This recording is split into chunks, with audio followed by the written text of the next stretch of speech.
আহ এটা নাই, এটা বলো তো।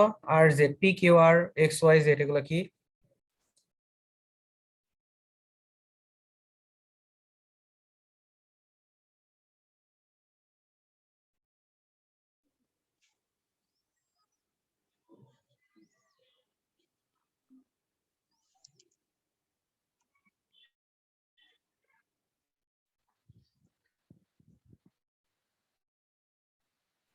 ভাই PQR হবে নাইট্রোজেন, অক্সিজেন, ফ্লোরিন, আর XYZ হবে ফসফরাস, সালফার, ক্লোরিন। এইখানে হচ্ছে তোমার সালফার, এইখানে হবে কি ফসফরাস। গুড। সো আর এবং জেড, আর এবং জেড এর মধ্যে কোনটা ইলেকট্রন শক্তি বেশি পারা যাবে? জি ভাই, পারা যাবে।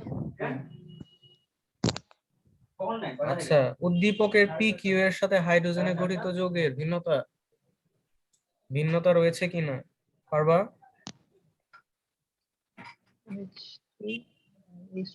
হ্যাঁ পারবো। কোনটা দেখি যে কোনটা বন্ধন বলো তো? কোনটা একটা। NH3 এবং হচ্ছে পানি, সেই দুইটার ভিন্নতা আছে কিনা? আছে। জি আছে ভাই। কি বলো, কি আছে? এটাও কি মুক্তজোড় ইলেকট্রন প্রভাব হবে? যেমন নাইট্রোজেনের ক্ষেত্রে এক জোড়া মুক্তজোড় ইলেকট্রন আর অক্সিজেনের ক্ষেত্রে 2 জোড়া। জি, হ্যাঁ এবং জি ভাই। এটাই উত্তর। বন্ধন কোণে ভিন্নতা রয়েছে, অবশ্যই আছে, কারণ NH3 আকৃতি কেমন বলো? NH3 ত্রিভুজাকার। ত্রিকোণ, ত্রিভুজাকৃতির। কোনটার ত্রিভুজাকার? NH3 NH3। ত্রিকোণাকার, হ্যাঁ ত্রিকোণাকার বা জি ত্রিভুজের মতো। আচ্ছা, একটা আছে।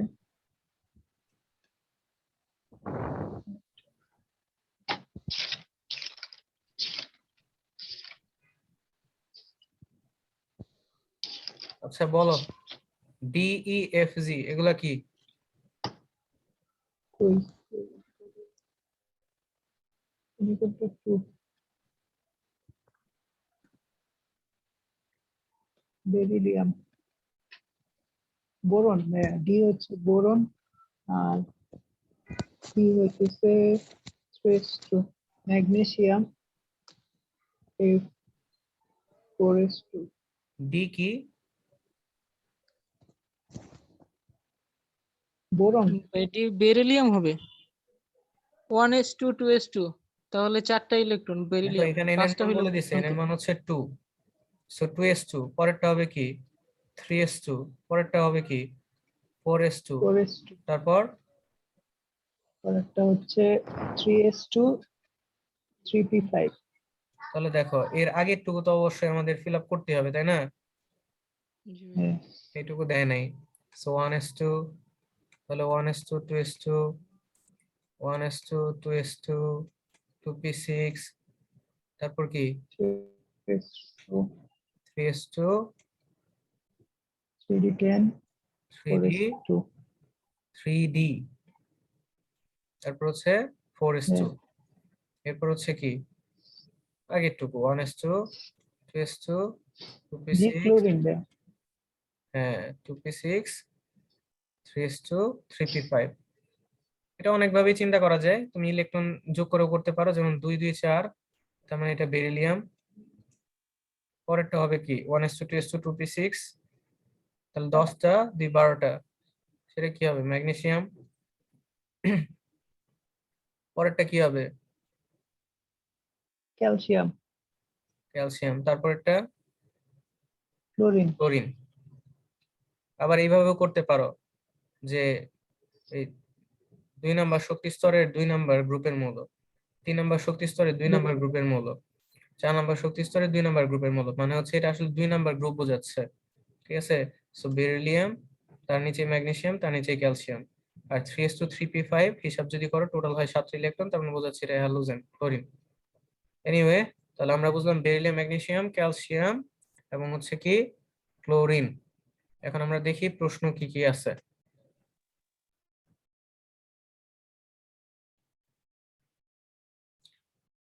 দেখো কি কি ছিল আমাদের, beryllium, magnesium, calcium and chlorine ছিল কি কি? D, E, F, G. So প্রশ্ন করছে ডি অপেক্ষা এফ, ডি অপেক্ষা এফ এর আয়নীকরণ বিভব কম কেন? ডি কি? বেরিলিয়াম এবং ক্যালসিয়াম হচ্ছে এফ। বলেছে বেরিলিয়াম অপেক্ষা এফ অর্থাৎ ক্যালসিয়ামের আয়নীকরণ শক্তি বা আয়নীকরণ বিভবের মান কম কেন? বলো কেন? ভাইয়া একই গ্রুপের উপর থেকে নিচের দিকে গেলে আয়নীকরণ বিভব হ্রাস পায়। কেন হ্রাস পায়? আকার আর এটা বৃদ্ধির এটা ফলে।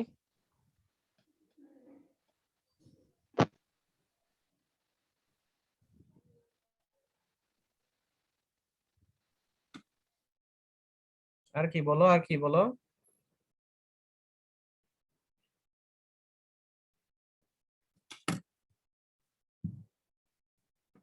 একটাই কারণ। আকার যত বৃদ্ধি পেতে থাকে তখন ওই যে কেন্দ্রীয় নিউক্লিয়াস থেকে ইলেকট্রন বহিঃস্তর ইলেকট্রনের আকর্ষণ কমতে থাকে। তো আকার বৃদ্ধির কারণে ওই বহিঃস্তর শক্তি স্তর থেকে ইলেকট্রন খুব সহজে সরানো যায়।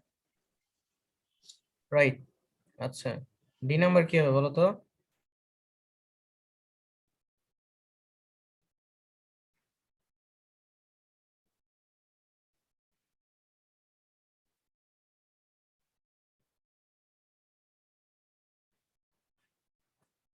এটাও কি ফাজানের নীতি নাকি ভাইয়া?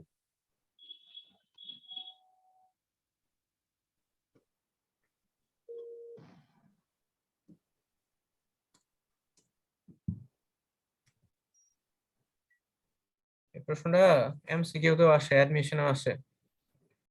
DCO3, DCO3 মানে কি? Beryllium carbonate. Beryllium carbon. ECO3 magnesium carbonate এবং আরেকটা হচ্ছে ক্যালসিয়াম কার্বনেট। এদের বিয়োজন মানে এদের বিয়োজন তাপমাত্রা সবচেয়ে কম কোনটার বিয়োজন, মানে কোনটাকে ভাঙতে সবচেয়ে কম পরিমাণ তাপ দেওয়া লাগবে? ঠিক আছে, এটা হচ্ছে তোমার কি ওই ফাজানের নীতি থেকে বলা যায়। একটু আনসারটা দেখে নাও। এর মধ্যে কোনটার বিয়োজন তাপমাত্রা কম হবে তা নির্ভর করবে ধাতব ক্যাটায়নের আকারের উপর। ডিইএফ মৌলগুলো হচ্ছে যথাক্রমে বেরিলিয়াম, ম্যাগনেসিয়াম এবং ক্যালসিয়াম। DCO3, ECO3, FCO3 ধাতব ক্যাটায়ন গুলোর হলো ছক অনুসারে যথাক্রমে B2+, ম্যাগনেসিয়াম 2+ এবং ক্যালসিয়াম 2+। এদের মধ্যে প্রত্যেকের চার্জ একই, সো এরা একই গ্রুপের মৌল। বেরিলিয়ামের আকার ম্যাগনেসিয়াম এবং ক্যালসিয়ামের আকার থেকে ছোট হয়, চার্জ ঘনত্ব অনেক বেশি। তাই এই যৌগটিকে অ্যানায়নকে বেশি পরিমাণ নিজের দিকে আকর্ষণ করে বিকৃত করে, বিধায় অস্থিতিশীল হয়ে অল্প তাপে বিয়োজিত হয়।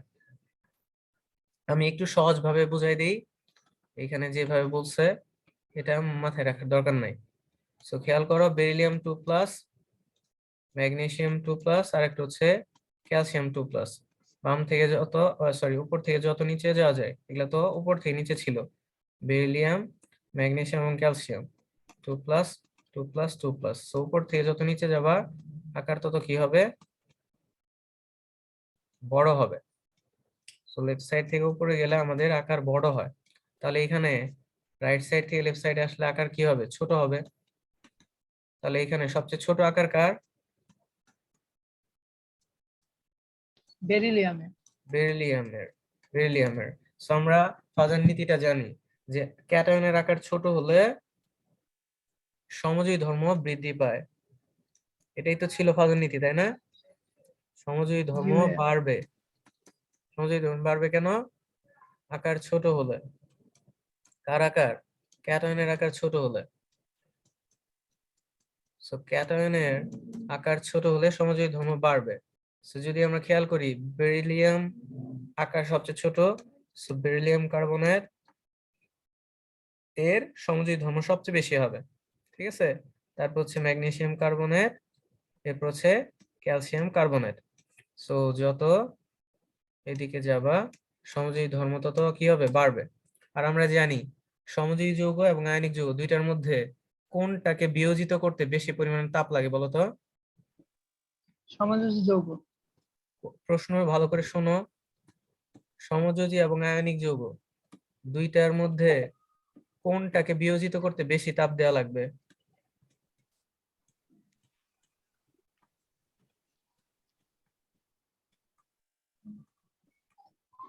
বেশি তাপ দেওয়া লাগবে কোথায়?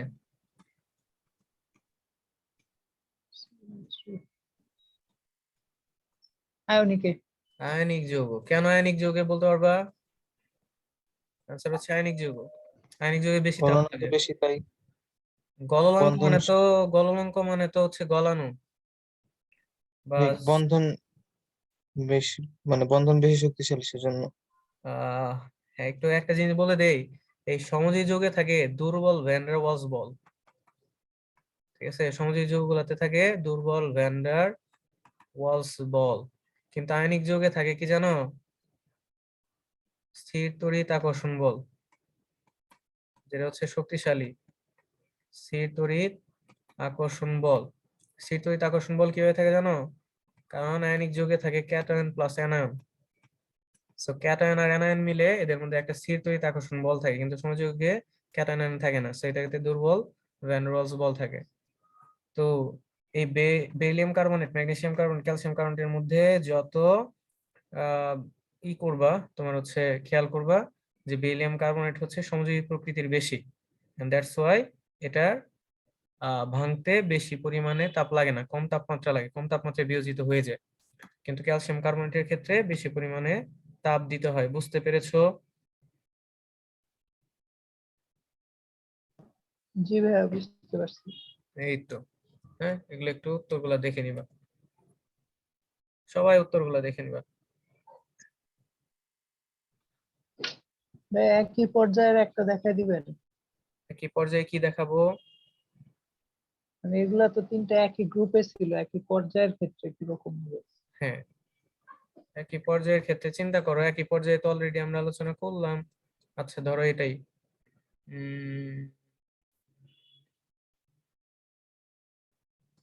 যেমন প্রথমে যে অঙ্ক, সোডিয়াম, ম্যাগনেসিয়াম আর অ্যালুমিনিয়াম। হ্যাঁ sodium chloride, magnesium chloride, aluminium chloride, এই তিনটার মধ্যে কোনটার গলনাঙ্ক বেশি বলো?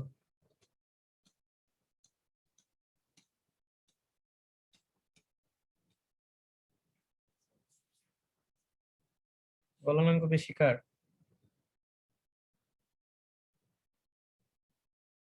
সবাই উত্তর দাও।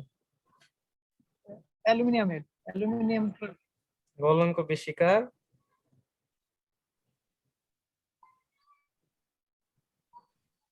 Sodium chloride. জি, গলনাঙ্ক সবচেয়ে বেশি হচ্ছে সোডিয়াম ক্লোরাইডের, এরপর ম্যাগনেসিয়াম ক্লোরাইড, তারপর হচ্ছে অ্যালুমিনিয়াম ক্লোরাইড। কারণ খেয়াল করো এদের প্রত্যেকের এখানে কি আছে? ক্লোরাইড আছে, সো অ্যানায়ন ফিক্সড।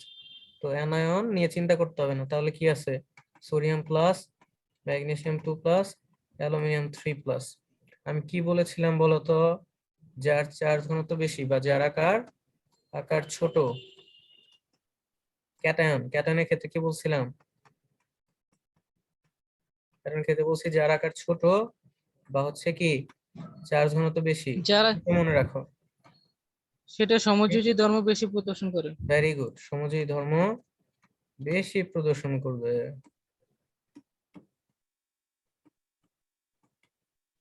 বেশি প্রদর্শন আর করবে। তাহলে এখানে যদি খেয়াল করি, আমরা জানি যে বাম থেকে ডানে গেলে কি হয়? আকার কমে, হ্রাস পায়। আকার হ্রাস পায়। তাহলে সোডিয়ামের তুলনায় ম্যাগনেসিয়াম, ম্যাগনেসিয়াম তুলনায় অ্যালুমিনিয়ামের আকার কি? ছোট। তাহলে আকার যত ছোট হবে জি ভাই। সমযোজী ধর্ম তত বাড়বে। যৌগে আকার আকার দেখবা, তারপর যৌগে চিন্তা করবা। অ্যালুমিনিয়াম ক্লোরাইডে তোমার হচ্ছে সমযোজী ধর্ম বেশি হবে। ঠিক আছে,